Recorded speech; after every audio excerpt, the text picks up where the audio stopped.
flanked by his Secretary of State, UN Ambassador, and National Security Advisor. President Trump is turning up the heat on North Korea for a third time this week.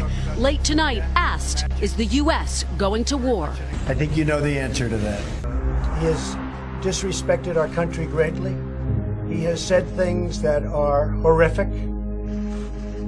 And with me, he's not getting away with it. He got away with it for a long time between him and his family. He's not getting away with it. It's a whole new ballgame. And he's not going to be saying those things, and he's certainly not going to be doing those things. I read about we're in Guam by August 15th. Let's see what he does with Guam. He does something in Guam, it will be an event the likes of which nobody's seen before, what will happen in North Korea. It's not a dare, it's a statement. It has nothing to do with dare, that's a statement. Today on the sun-drenched beaches of Guam, a tale of two islands. Tourists enjoying vacation, while Homeland Security officials issue stark warnings. What to do if North Korea carries out its threat to lob 4 ballistic missiles in this direction. In the event of a missile attack, do not look at the flash or fireball. It can blind you. Take cover under a concrete structure or below ground. Lie flat on the ground and cover your head. It could take 30 seconds or more for the blast wave to hit. And if caught outside, shower with lots of soap and shampoo to help remove radioactive contamination. Washing hair and taping windowsills and stuff like that, that's kind of new to us. This is a weapon that we don't want to mess around with. North Korea's military says its missiles would drop fear into the United States, splashing down in international waters 20 miles off Guam. At that distance, this is roughly how close the missiles would come to shore. Guam is still visible on the horizon. It's roughly a 20-minute boat ride back to land. These 15 sirens, all at low-lying areas, would warn the public of an imminent threat. Not far from the sands where families frolic, B-1 bombers sit ready to launch. Our motto is ready to fight. The wing mission right now is to provide President Trump with any options. The military ready to go. This morning, Mr. Trump using another bullhorn, tweeting, military solutions are now fully in place, locked and loaded. Should North Korea act unwisely, hopefully Kim Jong-un will find another path, warning leader Kim Jong-un. And this man will not get away with what he's doing, believe me. And if he utters one threat in the form of an overt threat, or if he does anything with respect to Guam or any place else that's an American territory or an American ally, he will truly regret it, and he will regret it fast. U.S. President Donald Trump has warned the Democratic People's Republic of Korea that the U.S. military is ready to deal with any missile threats. He's not going to go around threatening Guam, and he's not going to threaten the United States, and he's not going to threaten Japan, and he's not going to threaten South Korea. No, that's not a dare, as you say. That is a statement of fact. NBC's Peter Alexander pressing him. Mr. President, what do you mean by military solutions are locked and loaded as it relates to North Korea? Well, I think it's pretty obvious. We are looking at that very carefully, and I hope that they are going to fully understand the gravity of what I said. And what I said is what I mean.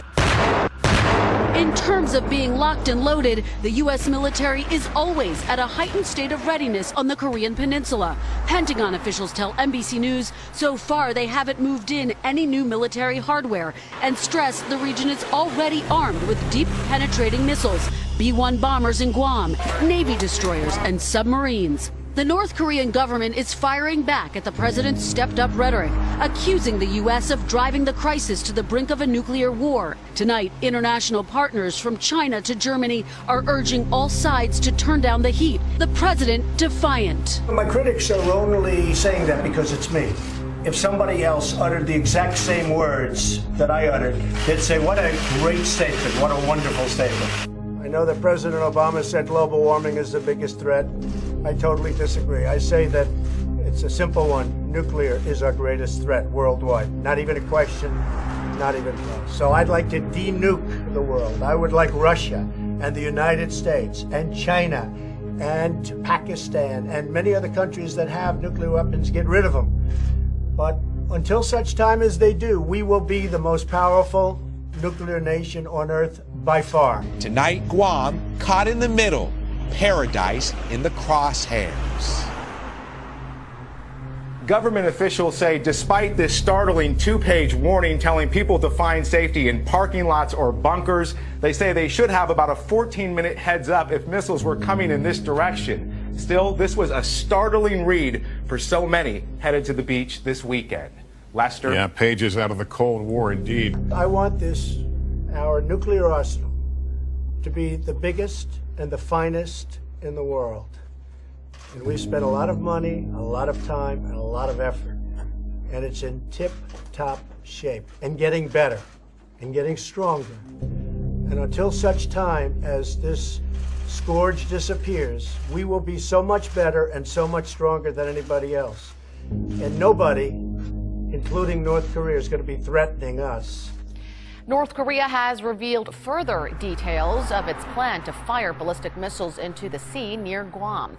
It's now specifying it will launch 4 intermediate-range missiles in the coming days. While most experts believe this is yet another bargaining chip for the regime's political gains, South Korea's military has sent out a strong warning against Pyongyang. Kwon Jang-ho starts us off. On Wednesday, Pyongyang announced it was carefully examining an operational plan to launch a ballistic missile strike in the areas around Guam. On Thursday, the North said they are seriously examining that threat. Extra details were announced on North Korean state media, saying that the plan entails launching 4 Hwasong-12 intermediate-range ballistic missiles. It said the rockets will travel over Japan exactly 3,356.7 kilometers for 1,065 seconds and hit the waters around Guam 30 to 40 kilometers away from the island. Reiterating Wednesday's statement, the purpose of the strike is said to be to deter U.S. military assets from mobilizing from the island and to send a message to Washington. The plan, it said, is set to be finalized and reported to Kim Jong-un by mid-August. South Korea's Joint Chiefs of Staff, meanwhile, have issued a strong response to Pyongyang's threat towards Guam and other recent threats to South Korea and the US. They said it's a serious challenge to the Korean people and the South Korea-US alliance and warned the regime against carrying out any action. If North Korea ignores our warning and carries out this provocation, they will face strong and firm punishment from our military and the South Korean-US alliance.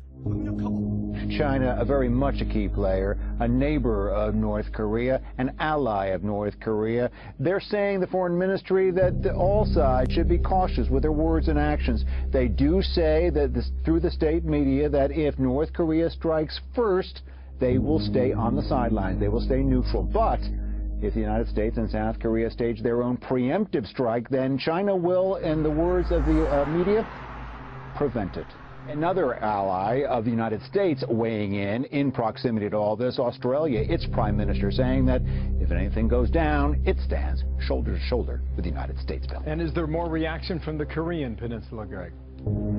Absolutely. On both sides of the DMZ, South Korea, the defense minister saying to his troops that they should stand in heightened readiness just in case there's any provocative moves from the north.